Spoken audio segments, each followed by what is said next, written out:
Dans cette troisième capsule, je vous montre comment créer un plafond de tuiles acoustiques.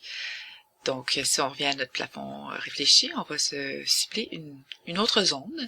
Et avant de poursuivre, il faut vraiment comprendre la composition du plafond de tuiles acoustiques. C'est-à-dire que vous allez avoir un T qui va faire plus ou moins 43 mm, dépendamment de la compagnie que vous utilisez. Et vous allez avoir une tuile acoustique qui peut faire entre 16 et 25 mm, dépendamment du produit utilisé encore une fois.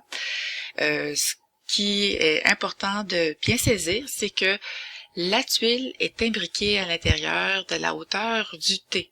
Donc, quand on va structurer notre composition de plafond suspendu, c'est important de vraiment mettre un 16 mm pour notre tuile acoustique et le résiduel de 43, donc 27 mm pour le T, même si dans les faits, le T va avoir 43. Mais comme Revit n'est pas capable d'imbriquer des éléments l'un dans l'autre, il ne fait que les stacker un par-dessus l'autre ou un à côté de l'autre. C'est pourquoi notre dimension de T va être va être moindre que la réalité.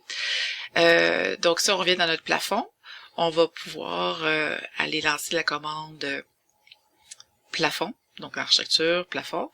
Et lorsqu'on va être dans notre plafond acoustique, en termes de structure du plafond acoustique, on va avoir le 27 pour le T et le 16 pour la tuile acoustique. On fait OK, OK, et on va pouvoir cliquer la zone désirée. Donc, vous avez votre plafond qui vient d'être créé.